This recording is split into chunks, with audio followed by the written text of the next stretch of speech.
और ईंट का जवाब पत्थर से दिया जाएगा। आपके साथ भी यहाँ एक मुल्ला जी है, इनको आप कहिएगा कटुआ मुल्ला तुम बैठ जाओ, ये सही बात है? ये इनसे पूछे क्या एक्सेप्ट कर रहे हैं, क्या इन्होंने मेरे धर्म को गाली दिया, नहीं दिया? योगी आदित्यनाथ जी ने कहा था कि जो जिस भाषा में समझेगा उस भाषा में समझाने की हिम्मत रखते हैं। नहीं है, इनको मतलब ही नहीं है कि हमारे धर्म को कोई गाली दे, हमारे शिवलिंग को कोई गाली दे, कोई मतलब नहीं है। इनको क्या चाहिए? तेल, डीजल, चना दाल, ये बस सस्ते करके देखो, दे दो, इसको खाएंगे पिएंगे और मर जाएंगे। ये दानिश अली तो हम लोग बहुत बड़ा नाम बना रहे हैं, स्टालिन को देख लीजिए, ये बिहार के शिक्षा मंत्री को देख लीजिए, लगातार तो बयानबाजी हो रही है सनातन धर्म पे। कौन क्या उखाड़ ले रहा है, कौन क्या बिगाड़ ले रहा है, ये बताइए पहले। भारतीय जनता पार्टी क्यों नहीं कुछ कर रही है? भारतीय जनता पार्टी क्या सब चीज का ठेका लेके रखेगी? भारतीय जनता पार्टी मतलब कि बेटियों का बलात्कार हो, भारतीय जनता पार्टी बचाए, चलो ठीक है भाई, सरकार के हक में है, सरकार को करना चाहिए लड़कियों की हिफाजत, लेकिन क्या जरूरत है लड़कियों को अब्दुल को अपनाने की? दीमक लग गई है क्या?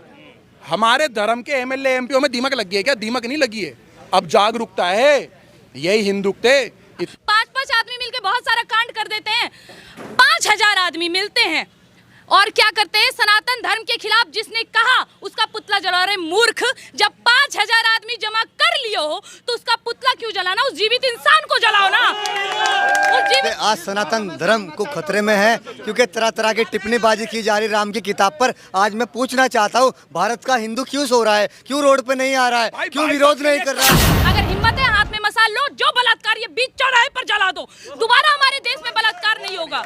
जिस मुद्दे पे हर बार डिबेट होता है कि 2024 चुनाव आते आते यहाँ पे धार्मिक मुद्दे उछलने लगते हैं, भले लोग ये भूल जाते हैं कि विपक्षी ने शुरुआत किया। अभी भारतीय जनता पार्टी पे लगातार ये टारगेट होता रहता है ना, हिंदुत्व की पार्टी तो है लेकिन मणिपुर में कुछ नहीं बोल रही, हिंदुत्व की पार्टी तो है लेकिन जब हिंदू बहन बेटियों का लफ्ज याद होता तो भारतीय जनता पार्टी नहीं बोलती। लो, भारतीय जनता पार्टी ने अब दिल के भड़ास निकालना शुरू कर दिए, अब झेल सको तो झेलो क्योंकि यही है असलियत। ये मेरे राम भक्त भाई हैं, अब पत्थर का जवाब बुलडोजर से दिया जाता है।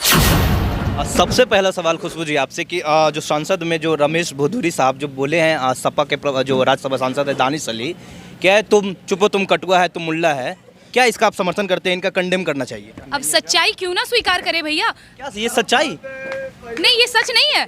मतलब देखिए, आप इस चीज को समर्थन करते हैं? हाँ बिल्कुल, अगर भारतीय जनता पार्टी के नेता का आंख आज खुल रहा है तो मैं समर्थन करती हूँ।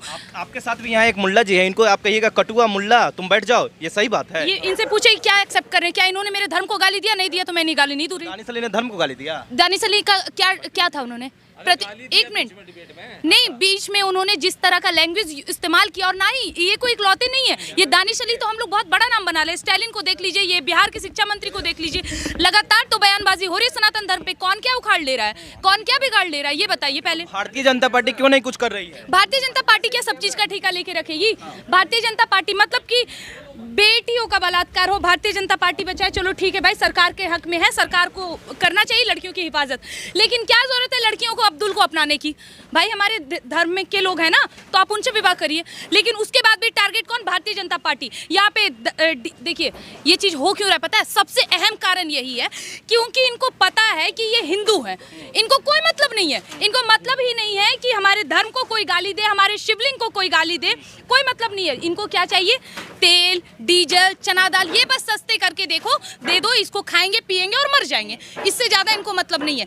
जब नुपुर शर्मा का बात आया था, नुपुर शर्मा के खिलाफ पूरे देश ही नहीं विदेशों में भी कार्यवाही हो रही थी, सभी जगह से उनके खिलाफ मोर्चा निकल रहा था, सर काटने की धमकी दी जा रही थी, लेकिन आए दिन लगातार बार बार हर बार हमारे शिवलिंग को, हमारे 33 कोटि देवी देवता को गाली दिया जाता है, तो इनके चू क्यों नहीं रेंगते? और सबसे बड़ी बात तो सवाल है खुशबू जी कि तब इनका चू क्यों नहीं रेंगता है भारतीय जनता पार्टी एग्जैक्टली क्योंकि आज रोंगे जब आपको गाली दे। नहीं, मैं आपको बता रही हूँ इसका सबसे अहम रीजन क्या है। भारतीय जनता पार्टी उसकी लगाने का काम कर रही, समझ रहे हैं, पिन करने का, कि बेटा तुम याद रखो कि तुम हिंदू हो, तुम ये भूल गए हो, अब तुमको अगर याद आ गया हिंदू हो तो अपने बहन बेटी का इज्जत बचाओ, अपने धर्म को बचाओ। और दूसरी नंबर बात कि मैं सबसे अहम मुद्दा, बहुत भड़काऊ लगेगा लेकिन एकदम सच्चाई बताइएगा, 5-5 आदमी मिलके बहुत सारा कांड कर देते हैं, 5000 आदमी मिलते हैं और क्या करते हैं? सनातन धर्म के खिलाफ जिसने कहा उसका पुतला जला रहे। मूर्ख, जब 5000 आदमी जमा कर लियो हो तो उसका पुतला क्यों जलाना? उस जीवित इंसान को जलाओ ना, उस जीवित इंसान को जलाओ। अगर एक बार ये हो गया, अगर एक बार ऐसा हो गया तो देखो किसी के माँ की इतनी दम नहीं है कि हमारे सनातन धर्म के खिलाफ कोई बोल दे।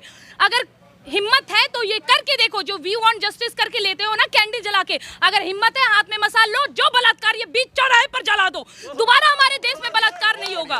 करना है तो ये काम करो, बोलने से कुछ नहीं होगा। इसका अर्थ ये है कि खुशबू पांडे ये कह रही है कि कानून अपने हाथ में ले लो। चलिए, कानून क्यों बना है? इंसान को बचाने के लिए ना, है ना? अब कानून की हिफाजत इंसान करे क्या? वो भी केवल हिंदू कर तो रहे ना इतने सालों से। अब दूसरी नंबर बात, मैं अपने आदर्श मैं बहुत ज़्यादा नहीं, बस एक शब्द में इस पूरे बात को ख़त्म कर दूंगी। जिस मुद्दे पे हर बार डिबेट होता है कि 2024 चुनाव आते आते यहाँ पे धार्मिक मुद्दे उछलने लगते हैं, भले लोग ये भूल जाते हैं कि विपक्षी ने शुरुआत किया। ठीक है, एक बात बताती हूँ मैं मेरी आइडल है, जिनके बलबूते आप मुझे पहचान रहे हैं, कविता तिवारी जी। निर्जला शुष्क सी धरती पर कायरता जब कुंभलाती है, जब घटा टोप अंधियारे में स्वातंत्र घड़ी अकुलाती है, जब नागफनी के पारिदास दृश्य बताया जाता है, जब मानव को दानव होने का बोध कराया जाता है, तब धर्म युद्ध के लिए हमेशा शस्त्र उठाना पड़ता है। देवी हो अथवा देव रूप धरती पर आना पड़ता है। ये बस। मैं एक बात कहना चाहूंगा भाई, एक मम्मन नाम का बंदा था जिसने संसद में खड़े होकर के बोला था तुम आ करके देखो प्याज से फोड़ दूंगा। तो भाई हमारे रमेश भदौड़ी जी ने उसका बहुत कर्रा जवाब दिया है, बहुत कर्रा। जो संसद में अगर कोई बदतमीजी करेगा तो इसी तरीके से सुनेगा, चाहे वो जो किसी भी जाति धर्म से हो। और मैं रमेश भदौड़ी जी का समर्थन करता हूं, क्योंकि हमें हमारा पार्षद, हमारा सरपंच, हमारा एमएलए, हमारा मंत्री, एमपी, प्रधानमंत्री, मुख्यमंत्री रमेश भदौड़ी जैसे चाहिए।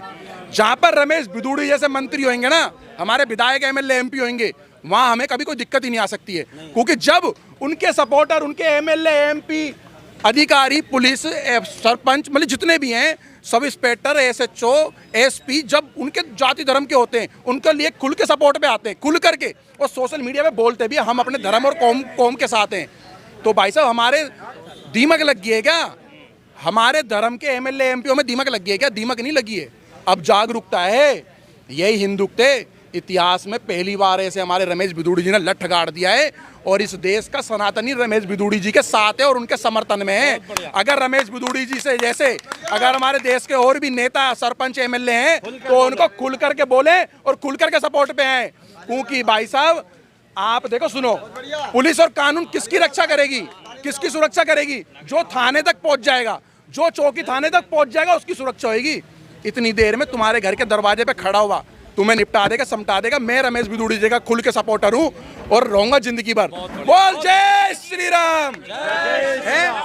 भाई साहब सुनो मेरी बात। क्या जो कह रहे हैं कि नफरत की दुकान, अरे नफरत की दुकान, अरे मेरी बात सुनो भाई यार, नफरत की दुकान भारत के जिसने इतने टुकड़े कर दिए हैं, वो नफरत की दुकान राहुल गांधी क्या करेगा? राहुल गांधी ने इस देश के टुकड़े करने के बाद इस भारत में इंडिया जोड़ो यात्रा नहीं करी थी, भारत जोड़ो यात्रा करी थी। और भारत के अंदर सारे लिब्रांडू, सारे गैंगस्टर, सारे गुंडे, मवाली, भारत के उस कोने से लेकर उस कोने तक उसने अपने साथ जोड़ लिए। आज अकेला खड़ा है राहुल गांधी, कांग्रेस के साथ कोई नहीं है। आप जितने भी साथ में जुड़े हुए ना, उनकी सारी की सारी आप हेडलिस्ट देखो, सबके ना सबके ऊपर किस बलात्कारी भी है इसके अंदर। भाई साहब जिस पार्टी में बलात्कारी जैसे लोग हों, तो भाई साहब उस पार्टी को आप देश में लाओगे? क्या रमेश भदौड़ी की सदस्यता रद्द होनी चाहिए? और बिल्कुल नहीं होनी चाहिए, बिल्कुल नहीं होनी चाहिए। कौन है मम्मन खान की? कौन आई मम्मन खान के? कौन आई है जिस मम्मन खान में कि मैं अपने कौम के लोगों के साथ खड़ा हुआ हूँ? कौन ही करिए, कौन करिए, कौन करिए भाई। उसकी क्या संसद के शब्द है? संसद के शब्द नहीं है, लेकिन कब तक को झेलेगा? आपके ऊपर कोई, आपके ऊपर भाई साहब सुनो, इस देश के अंदर ना एक छोटा सा मामूली सा कीड़ा मकोड़ा स्टाइलिंग पता क्या बोलता है कि सनातन धर्म झिंगुर है, खत्म होना चाहिए। तो कौन देगा उसका जवाब भाई? बहुत शब्द कौन देगा? जो असंसदीय अब नहीं होगा भाई साहब, अब नहीं होगा। हमें ऐसा ही एमएलए एमपी चाहिए, और अब हमें ऐसा ही नेता चाहिए। बिल्कुल। योगी आदित्यनाथ जी ने कहा था कि जो जिस भाषा में समझेगा उस भाषा में समझाने की हिम्मत रखते हैं, उस भाषा में समझा देंगे। देखिए पत्रकार साहब महोदय, आज सनातन धर्म को खतरे में है, क्योंकि तरह तरह की टिप्पणीबाजी की जा रही राम की किताब पर। आज मैं पूछना चाहता हूँ, भारत का हिंदू क्यों सो रहा है, क्यों रोड पे नहीं आ रहा है, क्यों विरोध नहीं कर रहा है? और जो संसद के अंदर बदतमीजी करेगा उसको ऐसा ही जवाब दिया जाएगा और ईंट का जवाब पत्थर से दिया जाएगा। बहुत अच्छा कहा है। नहीं मुल्ला जी नहीं, ईंट का जवाब पत्थर से नहीं। अब किसी मुसलमान को कटुआ कहना ठीक? सुनिए पहले, अभी मैं आपकी बात का खंडन करना चाहूंगा। अब कहावत बदल चुकी है, ईंट का जवाब पत्थर से नहीं है। ये मेरे राम भक्त भाई हैं। अब पत्थर का जवाब बुलडोजर से दिया जाता है और वही जवाब रमेश भिदोड़ी ने दे दिया है। इसी लहजे में जवाब देना पड़ेगा। आपने प्रश्न किया कि हर उसको बोलना, क्या प्रश्न था? आपको याद होगा, अगर आपकी नॉलेज है, इंजीनियर रशीद था जम्मू कश्मीर से, बी पार्टी की थी उसने अपने आवास के बाहर, बी पार्टी, और वहां के भाजपा के जो एमएलए थे रविंदर रैना और राजीव शर्मा ने कूट दिया था, वहां पे विधानसभा के अंदर कूटा था उनको। तो ऐसे लोगों को कुटाई जरूरी है। महोदय पत्रकार साहब, अभी ओवैसी साहब के साथ भी ऐसा ही होना है। बहुत बढ़िया। आपको पूर्ण रूप से इस बार 2024 लोकसभा चुनाव से पहले सियासी बयानबाजी अपनी हदें पार कर रही है। हालांकि बयानबाजी कांग्रेस के खेमे से भी आई थी, लेकिन इस बार हमने देखा संसद में रमेश भिदोड़ी जी का जो बयान था उस पर काफी निंदा हो रही है। क्या कहना चाहेंगे आप? निंदर कहने लायक ऐसा बयान आप बता दीजिए ना, अच्छे से बता दीजिए, एक्सप्लेन कर दीजिए कि बयान क्या था। अभी भारतीय जनता पार्टी पे लगातार ये टारगेट होता रहता है ना, हिंदुत्व की पार्टी तो है लेकिन मणिपुर में कुछ नहीं बोल रही, हिंदुत्व की पार्टी तो है लेकिन जब हिंदू बहन बेटियों का लफ्ज याद होता तो भारतीय जनता पार्टी नहीं बोलती। लो, भारतीय जनता पार्टी ने अब दिल के भड़ास निकालना शुरू कर दिए। अब झेल सको तो झेलो, क्योंकि यही है असलियत। जिस मुद्दे पे हमने भारतीय जनता पार्टी को लगातार 2 बार सत्ते पे बैठाया है, लेकिन अगर वो अंजाम हमें ये देखना ना मिले कि जिस मुद्दे से हमने उन्हें सरोताज दिए हैं, अगर आज हमें वो दिखे ना तो हम उनके विरोध भी जा सकते हैं, और कभी कभी विरोध करना भी जरूरी होता है। और अब जैसा कि नुपुर शर्मा के समय हुआ था और किस तरह गले काटने की धमकी दी जा रही थी, नुपुर शर्मा जी से सारे पावर्स छीन लिए गए थे, जो भी चीज़ें, काजल हिंदुस्तानी की बात की जाए, उनको जेल में डाल दिया गया था।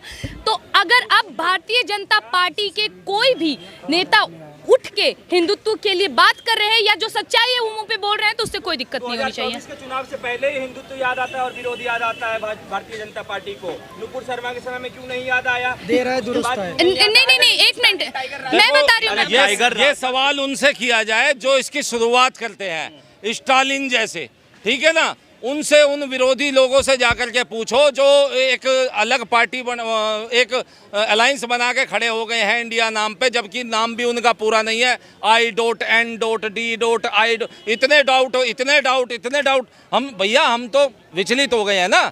और हम लोगों के लिए, हिंदुओं और सनातनियों के लिए तो भैया एक ही पार्टी है, भारतीय जनता पार्टी। और तो मोमिन खान का भी आया था, तो ये क्या कंपटीशन चल रहा है क्या? कोई कंपटीशन नहीं है, सुनिए मेरी बात, परंतु क्रिया की प्रतिक्रिया जरूर दी जाएगी, अवश्य दी जाएगी।